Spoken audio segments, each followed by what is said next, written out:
मैं अलका ठाकुर हूं और आप सभी का अलका मेडिकल क्लासेस में स्वागत है। आज हम क्या पढ़ने वाले हैं? आज हम पढ़ने वाले हैं, जैसा कि आपको दिख रहा होगा, टाइफॉइड। टाइफॉइड का क्या मतलब होता है? आप ये नाम से आप सभी परिचित होंगे। हम हमेशा सुनते हैं कि किसी को टाइफॉइड हो गया है। तो मेनली टाइफॉइड में क्या होती है?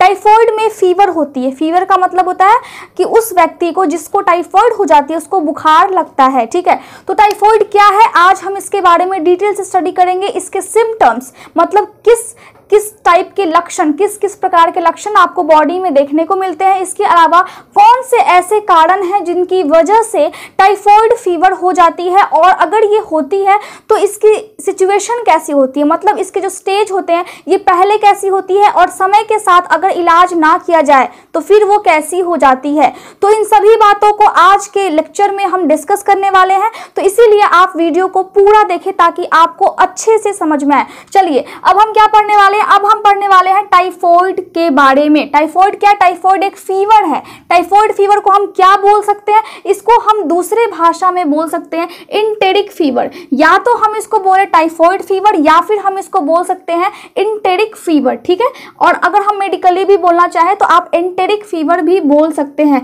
तो स्पेलिंग आपको देखनी, स्पेलिंग गलत नहीं करना है। चलिए, तो टाइफॉइड क्या है? मेनली टाइफॉइड में अगर फीवर होती है तो वो किस कारण की वजह से होती है? एक बैक्टीरिया के कारण की वजह से होती है, जिसके कारण बॉडी में इंफेक्शन होती है। तो हम क्या बोलते हैं? अगर बैक्टीरिया की वजह से इंफेक्शन हुई है तो हम बोलते हैं बैक्टीरियल इंफेक्शन हो जाती है बॉडी में। अगर वायरस की वजह से होगी तो वायरल इंफेक्शन होगी। ठीक है, तो यहाँ पे ये जो फीवर है वो बॉडी में इंफेक्शन होने के कारण हुई है। तो कैसी इंफेक्शन है? बैक्टीरिया की वजह से हुई है, तो बॉडी में होने वाली ये एक बैक्टीरियल इंफेक्शन है। ठीक है, जो कि किस में हो जाती है? जो कि इंटेस्टाइन में हो जाती है, यानी कि इंटेस्टाइन में इंफेक्शन होती है। उसके बाद फिर ये पूरे बॉडी में इंफेक्शन हो जाती है, और उसके बाद इंटेस्टाइन के बाद ये ब्लड में भी इंफेक्शन पैदा कर सकती है ये बैक्टीरिया। अब कौन सी बैक्टीरिया है जिसके कारण टाइफॉइड फीवर होती है? तो टाइफॉइड फीवर होने के जो मेन बैक्टीरिया है, यानी कि मुख्य बैक्टीरिया जो कि टाइफॉइड फीवर पैदा करती है हमारे बॉडी में, जिसके कारण टाइफॉइड होती है, वो है सैल्मोनेला टाइफी। कौन सी बैक्टीरिया है? Salmonella typhi. ये अक्सर एग्जाम्स में पूछा जाता है, तो आपको ये चीजें नोट करनी है और यहाँ पे स्टार मार्क कर लेना है ताकि आपको याद रहे। ठीक है, तो कौन सी बैक्टीरिया है? टाइफॉइड फीवर के लिए कौन सी बैक्टीरिया जिम्मेवार होती है? Salmonella typhi. चलिए, इसके बाद हम क्या करते हैं? इसके बाद हम देखते हैं कि अगर ये टाइफॉइड फीवर होती है किसी व्यक्ति को, तो टाइफॉइड फीवर जब होती है तो उसमें पेशेंट रिलैप्स कर जाता है। यानी क्या है इसका मतलब? इसका मतलब है कि टाइफॉइड फीवर एक ऐसी कंडीशन है, एक ऐसी स्थिति है जिसमें ये फीवर होती है, और फिर अगर उसका ट्रीटमेंट वो लेता है वो अगर व्यक्ति, तो फिर वो ठीक हो जाती है। लेकिन ये जो फीवर है वो बार बार होती है। अगर इसका इलाज प्रॉपर वे में, जितनी इसकी डोज है, अगर कोई आदमी मेडिसिन खाता है, उसके बाद अगर वो प्रॉपर डोज, अगर 3 महीने का उसको मेडिसिन लेना है, अगर वो 2 महीने में छोड़ देता है तो फिर से उसको टाइफॉइड फीवर हो जाएगा। मतलब ये एक ऐसी स्थिति है जो बार बार हो जाती है बॉडी में। ये एक ऐसी बीमारी है। ठीक है, इसमें क्या होता है? इसमें मेनली इसमें क्या हो जाता है, कभी कभी हॉर्स कफ। हॉर्स कफ का मतलब होता है सूखी खांसी, जिसमें साउंड बहुत गंदी सी आती है। मतलब अगर कोई आदमी खांसेगा तो कर्कश साउंड आएगी, उसको हम बोलते हैं हॉर्स कफ। ठीक है, कॉन्स्टिपेशन मतलब कब्ज हो जाता है पेशेंट को, या फिर डायरिया मतलब कि दस्त होने लगता है उस व्यक्ति को। तो कभी कभी उस व्यक्ति को क्या लक्षण हमें देखने को मिलते हैं? अगर टाइफॉइड फीवर है तब क्या होगी? हॉर्स कफ मतलब कर्कश खांसी, उसके बाद कॉन्स्टिपेशन मतलब कब्ज, और डायरिया मतलब दस्त होगी। ये लक्षण है टाइफॉइड फीवर के। ठीक है, इसके बाद टाइफॉइड फीवर मेनली कैसे ट्रांसमिटेड होता है? ट्रांसमिटेड का मतलब है व्यक्ति में ये कैसे आ जाता है? ये तब आता है जब हम कोई खाना खाते हैं और वो उसमें बैक्टीरिया होती है, या फिर वो खाना सही से पकी हुई नहीं होती, जिसके कारण बैक्टीरिया के ग्रोथ होने के चांसेस वहां पे ज्यादा होते हैं, बैक्टीरिया के पनपने के चांसेस ज्यादा होते हैं। या फिर कंटामिनेटेड वाटर, अगर प्रदूषित पानी है उसकी वजह से भी ये बैक्टीरिया बॉडी में आ जाती है और इंटेस्टाइन को जाकर के ये इन्फेक्ट कर देती है, इन्फेक्टेड कर देती है। ठीक है, इंटेस्टाइन मतलब छोटी आंत को, छोटी आंत या फिर बड़ी आंत, दोनों में से कोई एक भी आंत को ये जाकर के अफेक्ट करती है, उसको जाकर के ये संक्रमित कर देती है।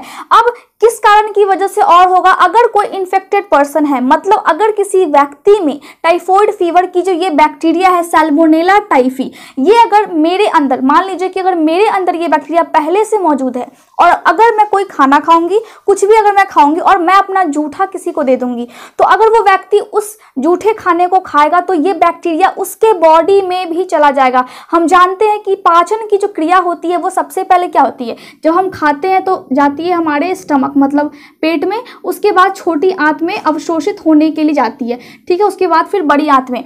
तो जैसे ही हम खाते हैं तो स्टमक में जाती है और स्टमक के बाद ये फिर कहाँ जाती है, इंटेस्टाइन में, मतलब छोटी आंत में या फिर बड़ी आंत में, ठीक है। तो वहां पे क्या होगा, वहां पे ये जाकर के इंटेस्टाइन को, हमारी आंतों को जाकर के इन्फेक्टेड करना स्टार्ट कर देगा, इन्फेक्ट कर देगा, ठीक है।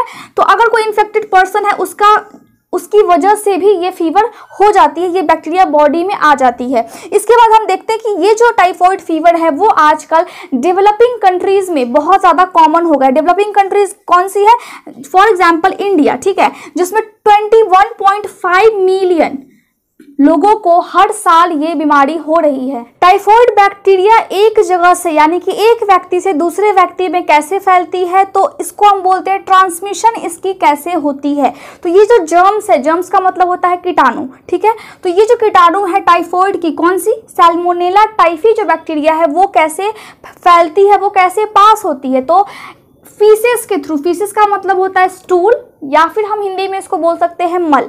तो फीसेस की वजह से, या फिर कुछ एक्सटेंट का मतलब होता है कुछ क्षेत्र ऐसे होते हैं जहां पे ये बैक्टीरिया ऑलरेडी पनपती रहती है। उसके बाद यूरिन, जो अगर इन्फेक्टेड पर्सन है, कोई अगर व्यक्ति संक्रमित है ऑलरेडी इस बैक्टीरिया से, तो अगर वो यूरिन पास करता है और कोई हेल्दी पर्सन फिर उसी जगह पे जाता है, तो उसके बॉडी में ये बैक्टीरिया आने के जो चांसेस होते हैं वो बहुत ज़्यादा बढ़ जाते हैं और वो हेल्दी पर्सन, वो स्वस्थ व्यक्ति भी संक्रमित हो जाता है।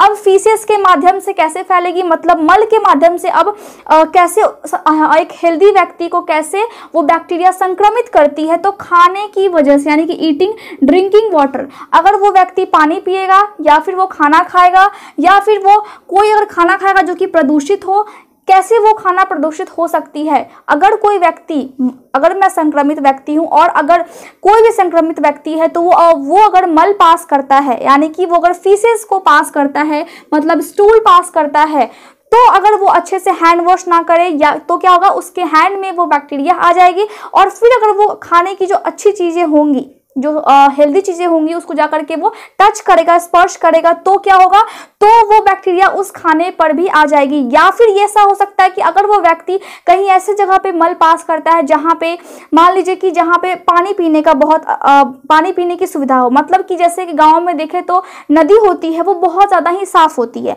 तो अगर कोई संक्रमित व्यक्ति है और वो नदी के आसपास अपना मल पास करता है, तो अच्छे पानी में भी, साफ पानी में भी वो बैक्टीरिया उस मल के माध्यम से मिल जाती है, जिसके कारण अगर कोई स्वस्थ व्यक्ति उस नदी के पानी को पीता है तो उसको टाइफॉइड फीवर हो जाती है। तो इस तरह से एक संक्रमित व्यक्ति से एक स्वस्थ व्यक्ति में ये बैक्टीरिया फैलती है। इसके अलावा जब ये बैक्टीरिया बॉडी में आ जाती है, मतलब अगर हेल्दी पर्सन में आ जाती है, अगर स्वस्थ व्यक्ति में अगर ये बैक्टीरिया आती है, तो कैसे उसको संक्रमित करती है। सबसे पहले ये आती है बॉडी में, उसके बाद हम जानते हैं कि हमारी जो पाचन की क्रिया होती है उसमें क्या होता है, उसमें सबसे पहले आमाशय में, यानी कि स्टमक में जाता है और फिर इंटेस्टाइन में, मतलब पहले छोटी आंत में और फिर बड़ी आंत में। तो सबसे पहले जाएगा ये कैसे, आमाशय के बाद बॉडी में आई, उसके बाद इंटेस्टाइन मतलब छोटी आंत में या फिर बड़ी आंत में जाएगा, ठीक है, पहले तो छोटी आंत में जाएगा और फिर से बड़ी आंत में जाएगा, उसके बाद अवशोषित, क्योंकि हम जानते हैं कि जो हमारी इंटेस्टाइन होती है, जो हमारी आंतें होती है, उनमें से जो भी हम खाते हैं वो क्या होती है, वो अवशोषित होती है और अवशोषित हो करके वो ब्लड में मिल जाती है, हमारे खून में मिल जाती है।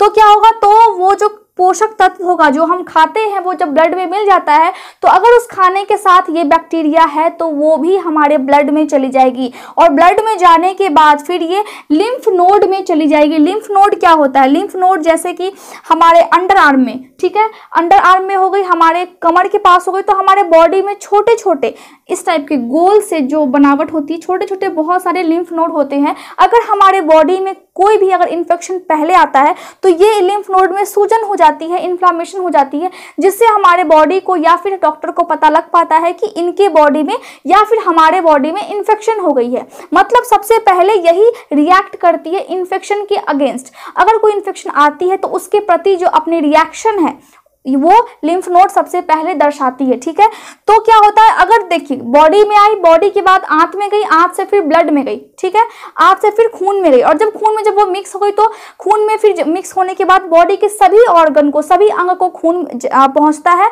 ब्लड पहुंचती है। ठीक है, तो लिम्फ नोड में जब ब्लड जाएगा तो यहाँ पे ये इन्फेक्टेड यानी कि ये जो बैक्टीरिया है वो ब्लड के माध्यम से सबसे पहले लिम्फ नोड को इन्फेक्टेड करेगा, मतलब इसमें सूजन आ जाएगी। फिर गॉल ब्लैडर जो कि हमारी लीवर के पास होती है, ठीक है, इस तरह की, अगर ये लीवर है तो यहाँ पे गॉल ब्लैडर जिसमें बाइल जूस होता है, उसके बाद लीवर को ये इन्फेक्टेड करेगा, या फिर इसके बाद ये स्प्लीन जो कि अमाशय के पास यानी कि स्टमक के पास छोटी सी होती है स्प्लीन, उसको ये जाकर के इन्फेक्ट कर देगा। उसके बाद बॉडी के अदर पार्ट्स को भी ये इन्फेक्टेड कर देगा। ये जो बैक्टीरिया है वो सभी पार्ट्स को धीरे धीरे करके संक्रमित कर देती है, और इस तरह से एक इन्फेक्टेड पर्सन यानी कि एक संक्रमित व्यक्ति से एक हेल्दी व्यक्ति को टाइफॉइड की जो बैक्टीरिया है वो इस तरह से प्रभावित करती है। अगर किसी व्यक्ति को टाइफॉइड फीवर हो गया है तो उसके बॉडी में कौन कौन से लक्षण देखने को मिलेंगे, जिसको हम बोलते हैं क्लिनिकल मैनिफेस्टेशन, मतलब साइन और सिम्टम्स क्या क्या होंगे अगर किसी व्यक्ति को टाइफॉइड फीवर हो रखी है तब। ठीक है, तो पहला क्या, पहला मैंने लिखा कि अगर टाइफॉइड फीवर हल्की होगी, मतलब स्टार्टिंग की जो स्टेज होती है, शुरुआत की जो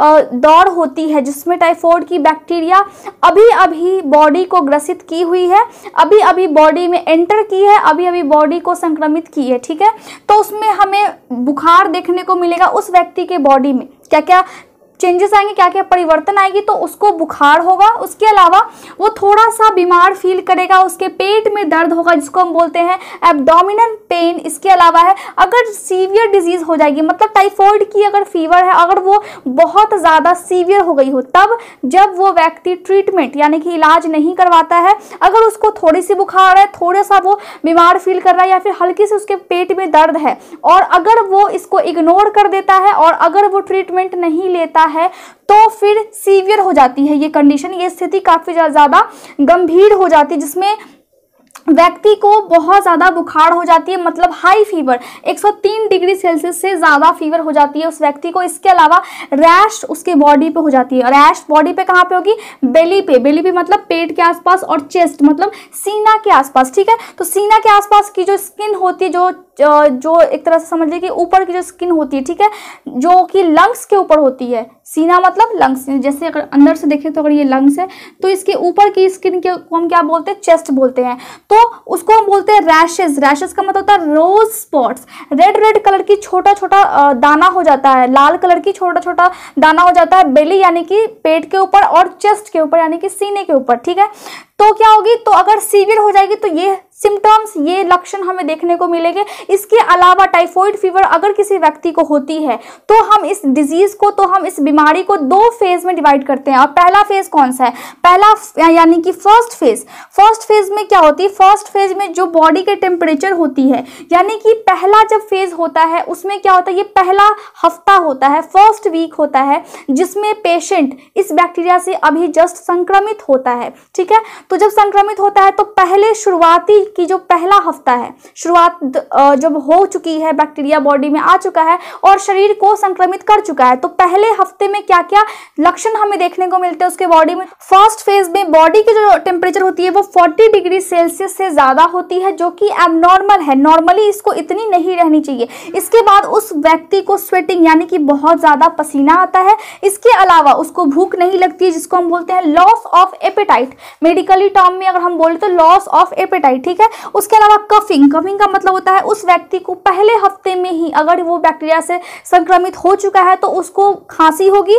इसके अलावा लिस्टलेसनेस, इसका मतलब होता है कि उसको एनर्जी फील नहीं होगी, मतलब कोई भी काम में उसका मन नहीं लगेगा और वो उतना उत्साह से वो काम नहीं कर पाएगा। डायरिया मतलब उस व्यक्ति को दस्त होगी। हेडेक, सर में दर्द होगी। कॉन्स्टिपेशन, व्यक्ति को कब्ज रहेगी।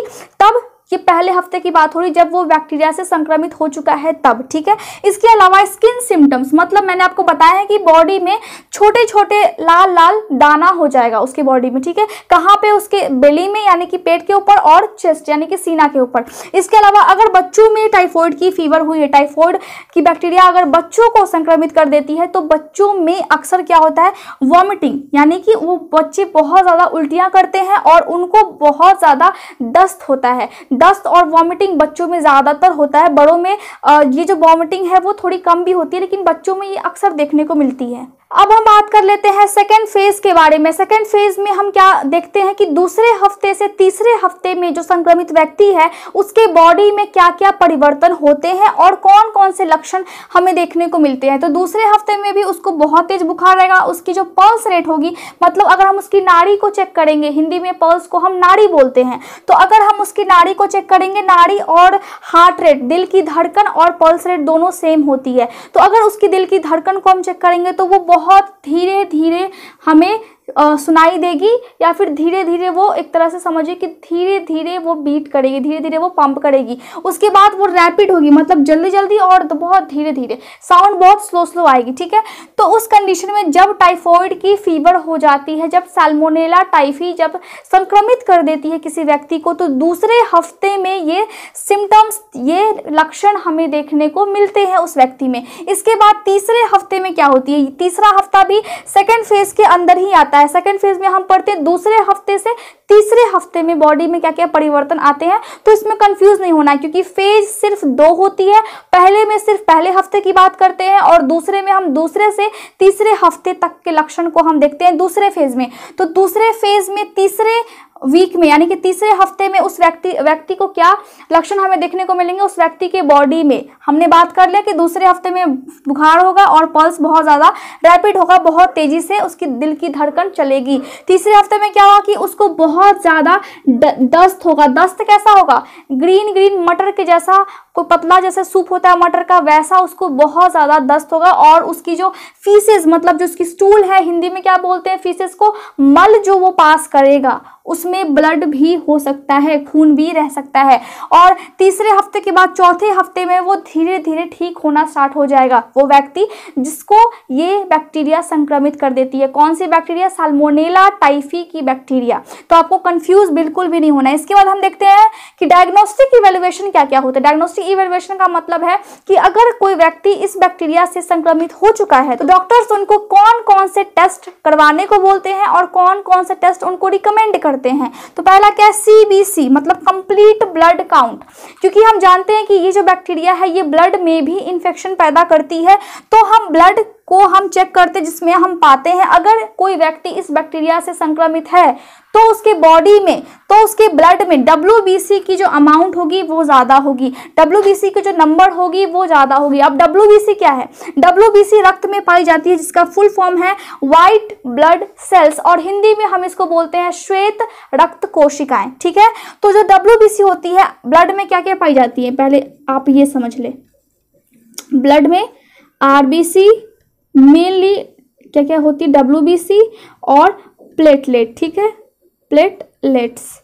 RBC, WBC, प्लेटलेट्स, ये सभी हमारे खून में मौजूद होती है। तो RBC मतलब रेड ब्लड सेल्स, जिसको हम लाल रक्त कोशिका बोलते हैं। WBC मतलब व्हाइट ब्लड सेल्स, जिसको हम श्वेत रक्त कोशिका बोलते हैं। और प्लेटलेट्स को हम प्लेटलेट्स ही बोलते हैं, ठीक है।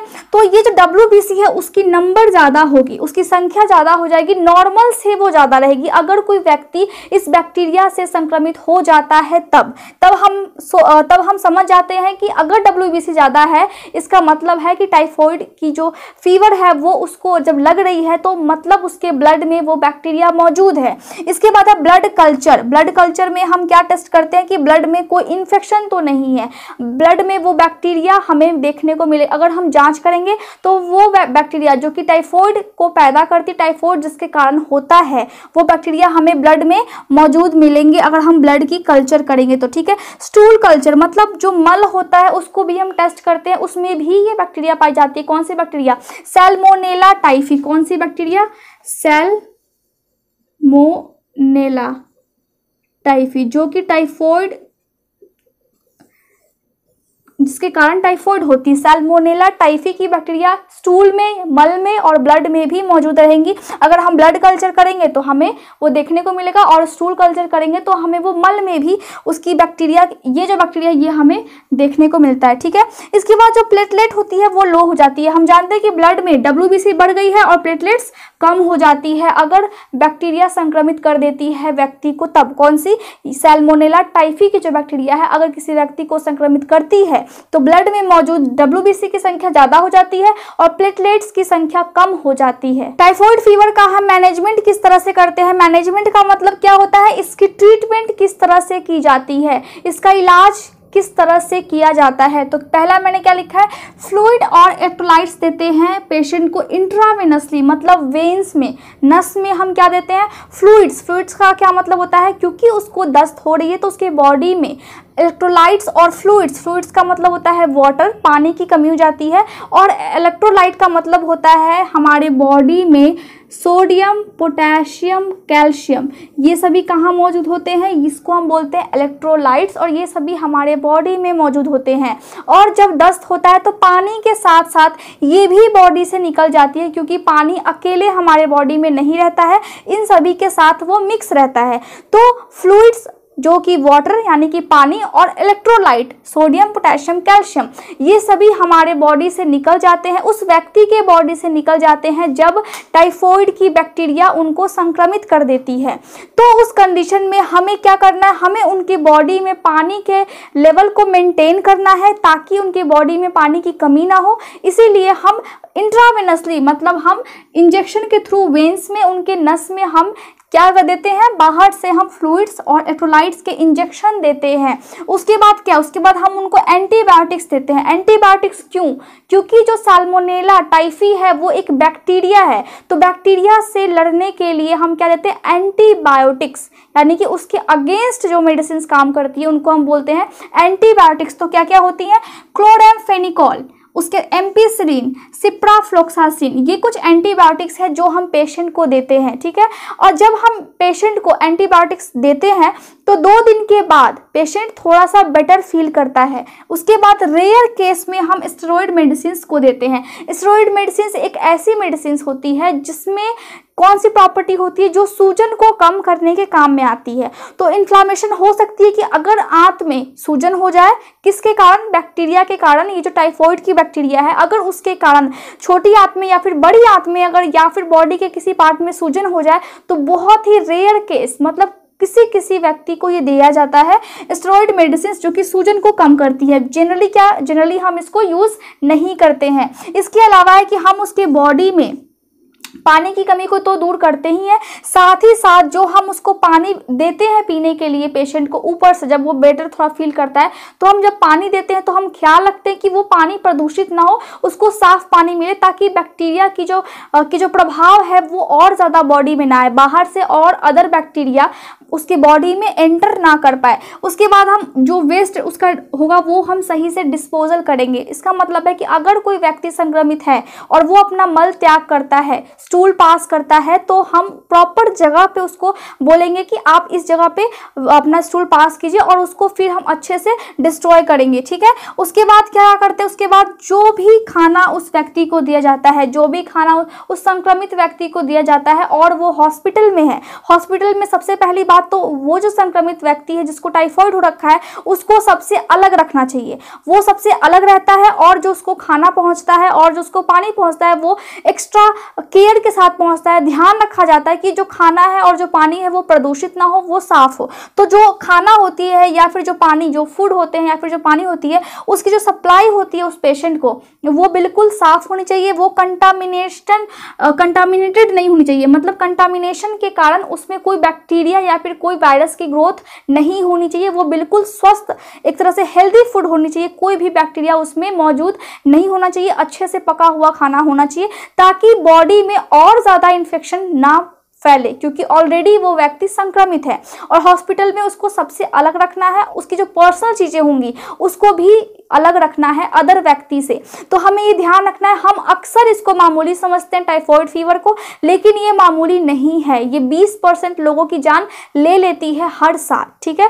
तो 20% लोग, 100 में से 20 लगभग मर जाते हैं टाइफॉइड फीवर की वजह से। तो इसको हल्के में लेना बेवकूफ़ी होगी, इसीलिए आप सभी जागरूक रहिए। आज के लिए बस इतना ही। Thank you so much for watching my video. अगर आपको ये वीडियो अच्छा लगा हो तो आप इसे लाइक, शेयर और सब्सक्राइब जरूर करें। साथ ही आप मेरे टेलीग्राम चैनल को भी ज्वाइन कर सकते हैं इसके नोट्स के लिए। Thank you so much.